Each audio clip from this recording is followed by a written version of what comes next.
ソニック・ザ・ヘッジホッグは、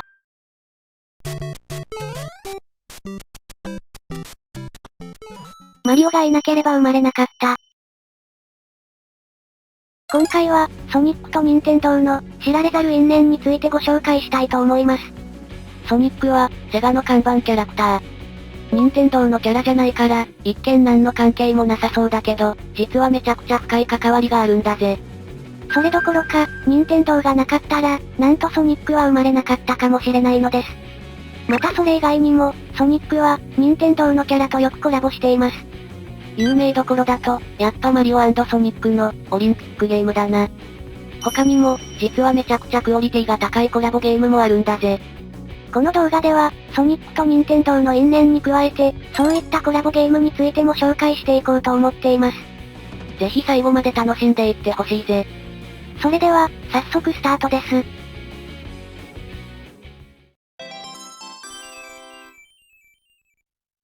ソニックと任天堂の因縁。その始まりは、なんと、ソニック誕生のタイミングまで遡ります。1989年、セガは最新のゲーム機、メガドライブを発売しました。このメガドライブは、当時の家庭用ゲーム機の中で、最も高性能な CPU を搭載。さらに、人間工学の知見を取り入れた、長時間握っていても疲れないコントローラー、スタイリッシュでかっこいい機体を備え、価格も21,000円とお手頃価格でした。スペックだけ見たら、当時の家庭用ゲーム機市場で、トップに躍り出てもおかしくなかったぜ。しかし、このメガドライブ、実は発売直後のデビュー戦で、盛大に大ボケしているんです。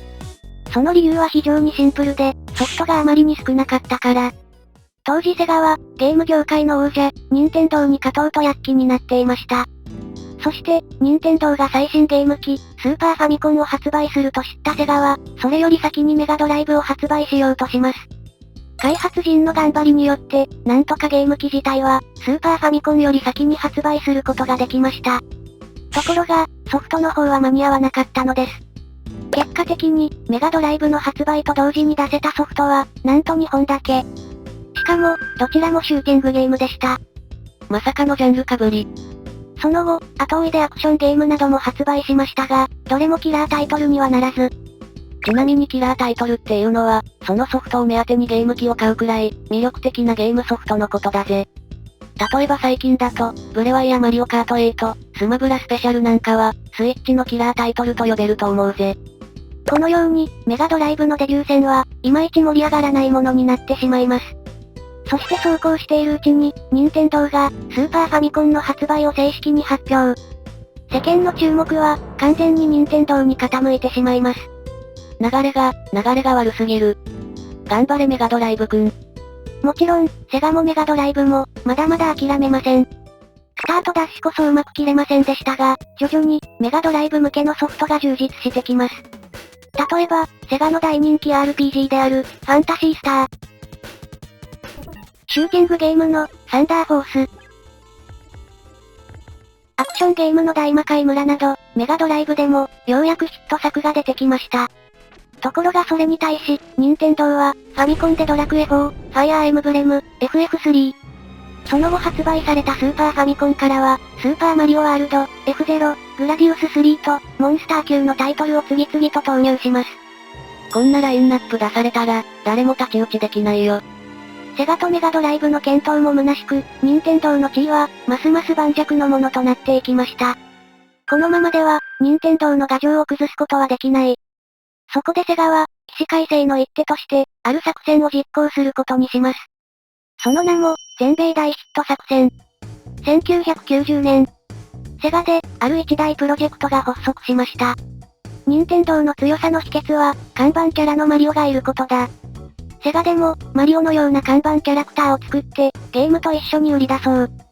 そのような流れで、セガの看板キャラクター、看板ゲームを作るプロジェクトが発足したのです。このプロジェクトで生み出されたのが、もしかして。そう、我らがソニックです。ソニックは、マリオに対抗するためのキャラクターだったんだな。その通り。マリオと任天堂がいなかったら、そもそもソニックは、生まれてなかったかもしれないですね。ですが、今更看板ゲームを作ったところで、おそらく任天堂には勝てない。そこでセガは、ある大胆な作戦を考案しました。それが、全米大ヒット作戦。作戦はこうです。まずは、セガの看板ゲームを、アメリカで大ヒットさせる。そしてその後、全米で大ヒットという宣伝文句を引っ提げて、日本市場に逆輸入する。全米で大ヒットは、映画とかでよく使われる宣伝だよな。それを、ゲームでも使ってみようってことか。そういうことです。またそれと同時に、この全米大ヒット作戦には、もう一つの思惑もありました。実は、この時まだ北米では、スーパーファミコンが発売されていなかったのです。日本国内では、もはや任天堂の牙城を崩すことはできない。でも、まだスーパーファミコンが発売していない北米なら、任天堂に勝つチャンスがある。そのような考えもあって、この全米大ヒット作戦がスタートしたんですね。ちゃんとした戦略もあったんだな。ですがこの作戦、当たり前ですが、まず全米でゲームを大ヒットさせないことには、何も始まりません。そしてその、ゲームを全米で大ヒットさせるという工程が、めちゃくちゃ難しい。ほんとそれな。かっこいいように見えて、割と力技な作戦だぜ。ですが、この力技にも思える作戦に、セガは本気で取り組みました。まずは、セガの看板となるゲーム作り。ここでセガは、看板ゲームのターゲットとして、アメリカの若者たちに目をつけます。当時はアメリカでも、ゲームといえば任天堂。多くの子供たちが、ファミコンで遊んでいました。しかし、よくよく見てみると、アメリカのゲーマーのほとんどは、本当に小さな子供たち。例えば、10代半ばから後半の若者は、あまりゲームで遊んでいませんでした。この若者たちを取り込めれば、任天堂に勝つチャンスをつかめるかもしれない。かくして、セガの看板ゲームのターゲットは、アメリカの10代の若者に絞られることになりました。続いて開発スタッフたちは、アメリカの若者が何を好んでいるのかを徹底リサーチ。そこで見えてきたのが、かっこいいというキーワードです。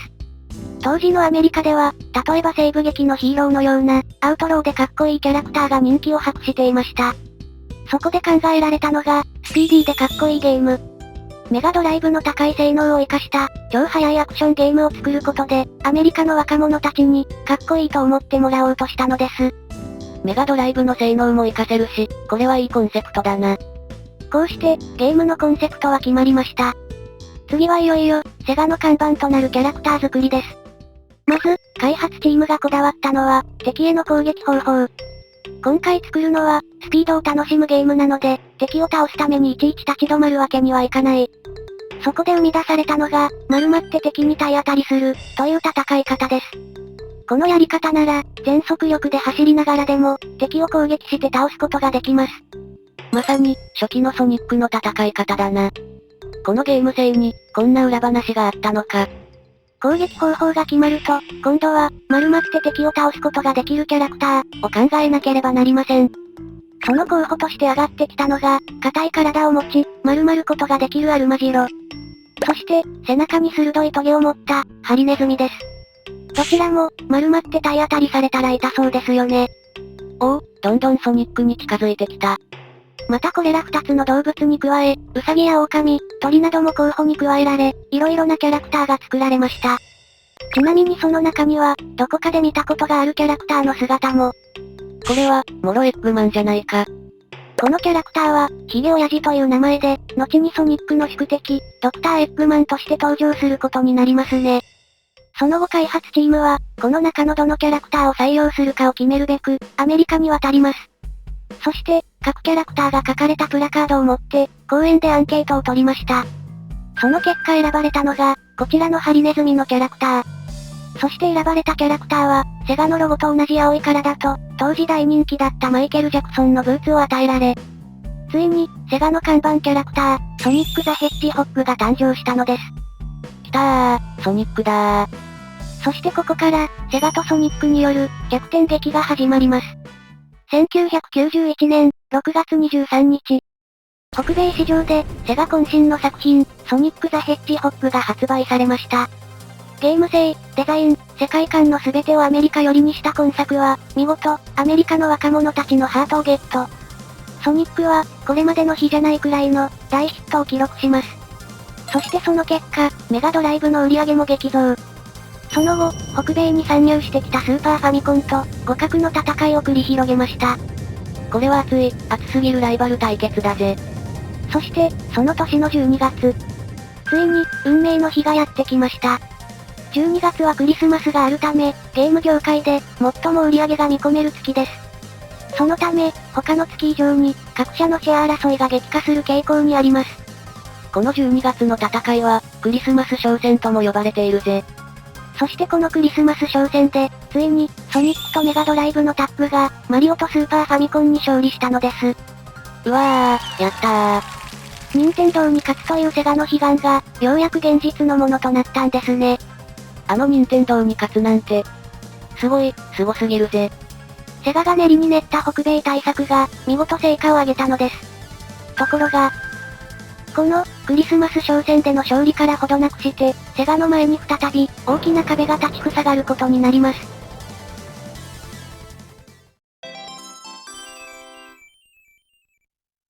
セガの目論見通り、まずはセガの看板キャラクター、ソニックを、全米で大ヒットさせることに成功しました。続いては、全米大ヒットという宣伝文句を引っ提げて、ソニックを日本に逆輸入する番です。ですが、ここでセガの読みが外れます。ソニックのゲーム性、雰囲気などを徹底的に北米寄りにしてしまったために、ソニックが、日本であまり受け入れられなかったのです。日本では、どちらかというと可愛くて親しみやすいキャラクターの方が、人気が出やすかったりするもんな。また当時の日本では、アクションゲームよりも、RPG の方が人気でしたしね。いずれにせよ、この全米大ヒット作戦をもってしても、日本では、任天堂の牙城を崩すことはできませんでした。ですが、セガの苦難は、こんなことでは終わりません。1994年、ゲーム業界に、とてつもない大型新人が参入してきます。それは、ソニーのプレイステーション。出たプレステ。プレステは、3D で高画質な映像、優れたサウンド能力など、当時のゲーム機の中で、最高の性能を有していました。それに加えて、当時は1万円程度だったゲームソフトを、数千円で発売することに成功。性能と安さを兼ね備えたプレステは、とてつもないスピードで、ゲーム業界を駆け上がっていきました。そんなプレステの勢いに、セガも対応を迫られることになります。この頃セガは、メガドライブの次のゲーム機、セガサターンを発売していました。最初こそ、プレステより好調な売り上げを記録していましたが、時が経つにつれてその差は減少。1996年に、ついに逆転されてしまいます。そしてそれ以降は、ひたすら差を広げられる一方でした。もはや、セガサターンでは勝負にならない。そう考えたセガは、次世代機の開発をスタートさせます。その次世代機の名は、ドリームキャスト。このドリームキャストでは、プレステに対抗すべく、CG の描写を大幅に進化。さらには、インターネットを使った、オンライン機能も備えてありました。オンラインマジか。今のゲーム機と、あんま変わんないじゃないか。今から20年以上前に、セガはもう、ここまでのゲーム機を作っていたんですね。またソフトも、当時人気だった格闘ゲーム、バーチャファイターの続編や、ソニックシリーズ最新作である、ソニックアドベンチャー。さらには、人面魚のような謎の生命体と会話するゲーム、シーマンなど、数多くの話題作を取り揃えました。シーマン見たことある。ゲーム機の性能に加え、ソフトのラインナップも申し分ない。任天堂に勝った時と同じように、今度はプレステの牙城を崩すんだ。そう意気込んでいたドリームキャストですが、その結末は、あまりに残酷なものとなってしまいます。ドリームキャストは、1998年11月に発売されました。しかし、発売後すぐに、深刻な品薄状態に陥ります。実は、ドリームキャストの一部の部品がなかなか確保できず、十分な量を作れていなかったのです。そしてその翌年には、販売数を挽回するために、無茶な値下げを実施。なんと1台売るごとに、1万円の赤字を出す状態になってしまいました。売れば売るほど赤字ってことか。なんてこった。そんな中、ソニーがプレステの次世代機、プレイステーション2を発売。これが、初代プレステを超える、大ヒットを記録してしまいます。もはや、プレステの牙城を崩すことはできない。それどころか、これ以上ゲーム機を作ることも難しい。2001年。くしくも、クリスマス商戦で任天堂を破った年から、ちょうど10年後。なんとセガは、家庭用ゲーム機事業から、撤退することになってしまったのです。嘘だろ。せっかくいいゲーム機を作ったのに、どうしてこんなことに。セガとしても、さぞ無念だったことでしょう。ところが、この時ゲーム機事業から撤退したことで、なんと、任天堂との関係に変化が訪れたのです。ゲーム機事業から撤退したセガは、ゲームソフトの開発に専念するようになりました。ですが、もうセガのゲーム機はないので、他社のゲーム機向けに、ソフトを作っていくことになります。選択肢として挙がったのは、ソニーのプレステ2、マイクロソフトの Xbox、そして、任天堂のゲームキューブなどでした。例えば、さっきのシーマンやバーチャファイターは、その後プレステ2から、移植版や続編が発売されていますね。一方で、ソニックの開発チームが選んだのは、なんと長年ライバル視してきた、任天堂でした。セガのハードがないんだったら、任天堂のハードで、マリオと同じ土俵に立ちたい。ソニックはマリオに対抗すべく生み出され、実際、開発チームのメンバーも、常にマリオや任天堂をライバル視してきました。ですが一方で、誰よりも任天堂を意識していたからこそ、その凄さや魅力を、人一倍理解していたのです。任天堂やマリオの魅力を、すごく近くで見てたんだもんな。そしてソニックの開発チームは、2001年の12月。元はドリームキャスト向けだった、ソニックアドベンチャー2の移植版を、任天堂のゲームキューブから発売します。このソニックアドベンチャー2は、ゲームキューブ版が発売されて、一気に知名度が上がったぜ。これでソニックに初めて触れた人も、多いんじゃないかな。この出来事がきっかけで、ソニックと任天堂は、一気に距離が縮まりました。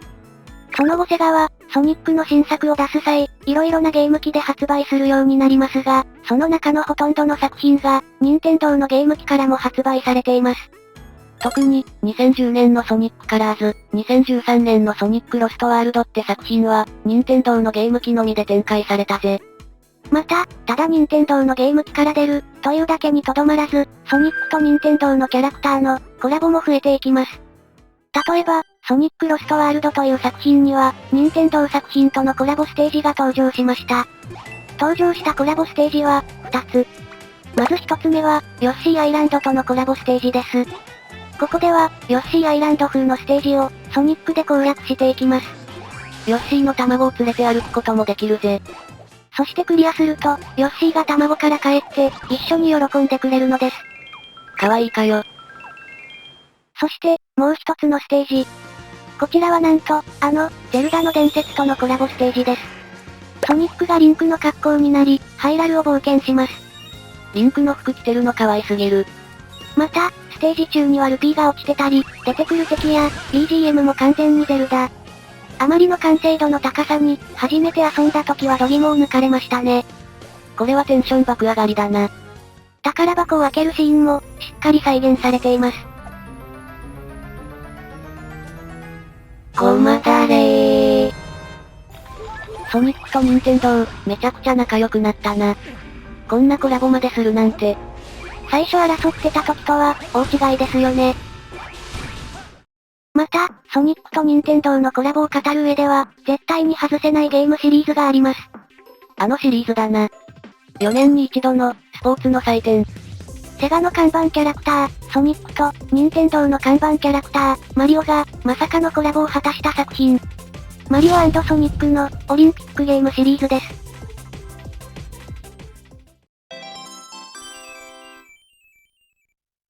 マリオ&ソニックシリーズの1作目、マリオ&ソニック@北京オリンピックは、2007年の11月に発売されました。任天堂のマリオと、セガのソニック。2体の大人気キャラが共演した今作は、世界中で大きな反響を呼び、商業的にも大成功。全世界で、1000万本以上を売り上げました。ですが、この奇跡のコラボの実現にも、色々なドラマがあったのです。時は、2000年代初頭。セガがゲーム機事業から撤退し、ソニックが、任天堂のゲーム機から発売されるようになった頃。ソニックと任天堂の距離が縮まったことを受けて、ソニックの開発陣は、こんなことを考えるようになります。ソニックとマリオで、何かゲームが作れないだろうか。このコラボは、ソニック側からの提案だったんだな。そこで、ソニックの開発チームは、ソニックとマリオが共演するアクションゲームを考案し、任天堂側にプレゼンしに行きます。行動が早い。ところが、この時の提案は、残念ながら実現されませんでした。その理由は、ソニックとマリオは世界観が違いすぎるため、同じ舞台に立てないだろう、というもの。確かにこの二人は、デザインの方向性すら全然違うもんな。下手に共演させたら、違和感すごそう。ソニックとマリオが共演するには、この二人が一緒に立っても、おかしくない舞台が必要。そんなもの、あるのだろうか。ソニックとマリオが共演するには、あまりにも高い壁がありました。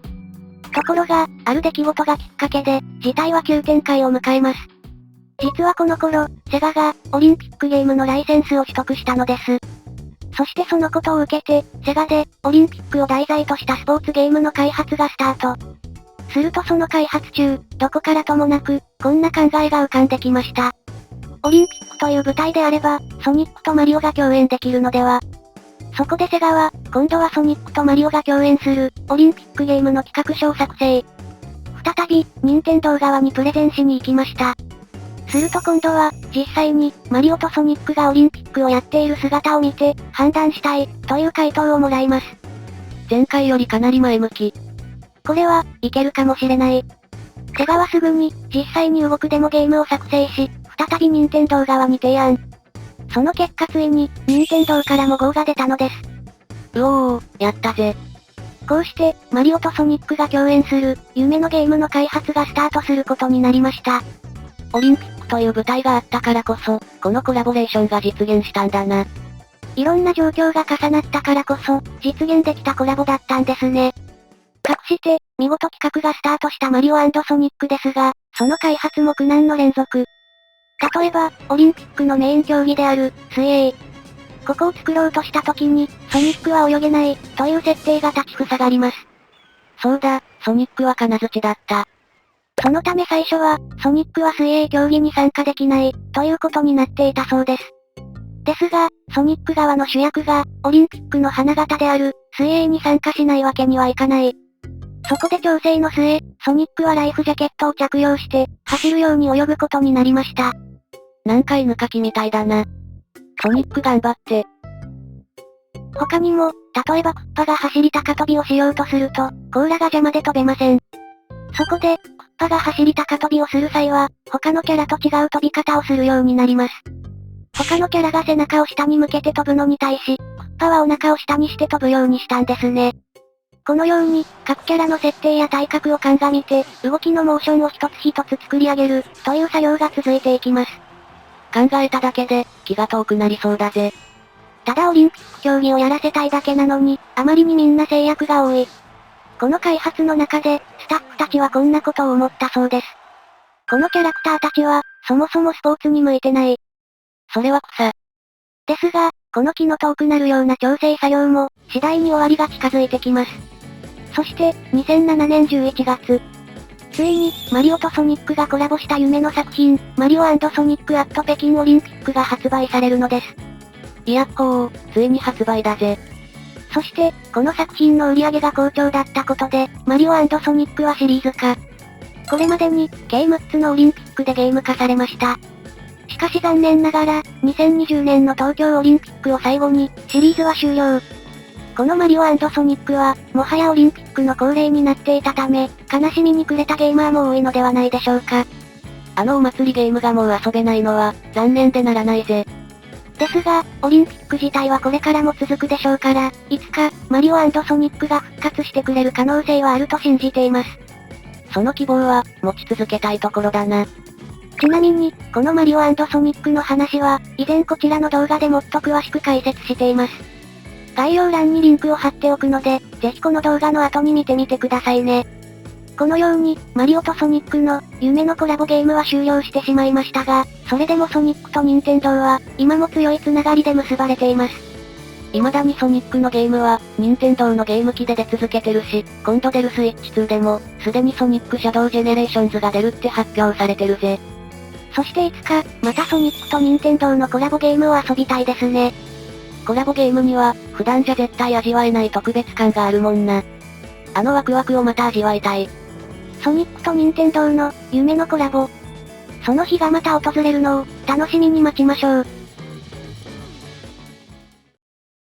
以上、ソニックと任天堂の因縁と、コラボの歴史についてでした。動画が気に入っていただけましたら、いいねやチャンネル登録をぜひお願いします。たくさんのコメントも待ってるぜ。それでは、次の動画でお会いしましょう。